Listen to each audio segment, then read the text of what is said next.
बच्चों, welcome to the channel NCERT solutions class 11th and 12th। और यहाँ पर हम डिस्कस करते हैं फिजिक्स, केमिस्ट्री, बायोलॉजी की एनसीईआरटी बैक एक्सरसाइजेस। आज जो चैप्टर हम सॉल्व करने वाले हैं that is chapter 2 biological classification of your class 11th book. जी बच्चों, आज हम क्वेश्चन 2 सॉल्व करेंगे from this chapter and the question says state 2 economically important uses of heterotrophic bacteria and Archie bacteria.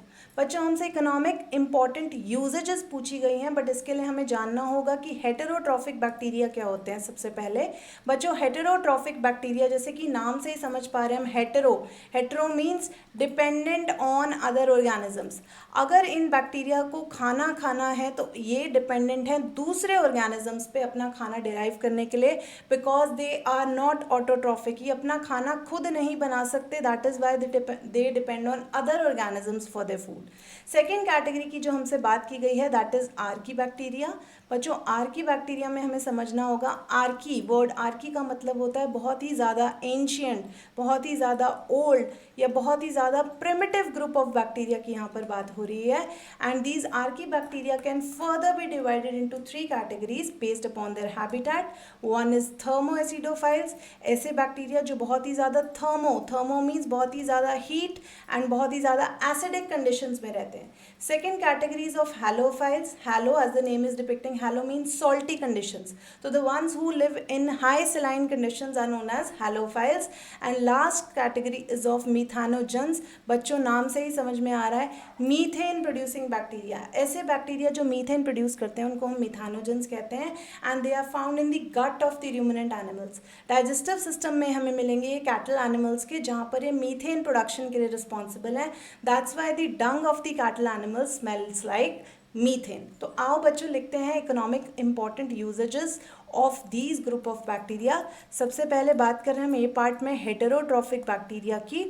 So heterotrophic bacteria में सबसे पहला जो economic importance आप समझ सकते हैं, क्योंकि बच्चों ये अपना खाना खुद नहीं बना सकते, इसलिए they are dependent upon dead and decaying matter in the environment. So they feed on the dead and decaying matter and hence carry out decomposition. बच्चों, they decompose organic dead and decaying matter of the environment. जितना भी dead and decaying matter है, जितना भी litre है, उस सबको ये डिके करके अपना खाना बनाएंगे and they will be in return cleansing the environment. So बच्चों, ये डिकम्पोज करेंगे डेड एंड डिकेइंग मैटर को and hence clean the environment. That's how they are cleaning the environment and this is what their usage is. That's why the bacteria are very important for the environment. Secondly बच्चों, आपने सुना होगा curdling of milk. Curdling of milk मतलब milk से curd बनाने का जो process है, that is also carried out by a very important bacteria that is lactobacillus. तो lactobacillus एक ऐसा बैक्टीरिया है जो कि आप milk से curd coagulate करने के लिए यूज़ करते हैं। सेकेंड पार्ट पे आते हैं बच्चों हम, आर्की बैक्टीरिया। आर्की बैक्टीरिया की इकोनॉमिक यूजेस की अगर हम बात करें तो सबसे पहले हम यहाँ पर लिख सकते हैं that methanogens found in the gut of the ruminant animals helps in production of methane gas. तो मिथानोजेंस जो कि एक कैटेगरी ऑफ आर्की बैक्टीरिया हैं, they help in production of methane gas in the gut of ruminant animals. Methane gas in the gut of ruminant animals, right? That's why we use the dung of ruminant animals for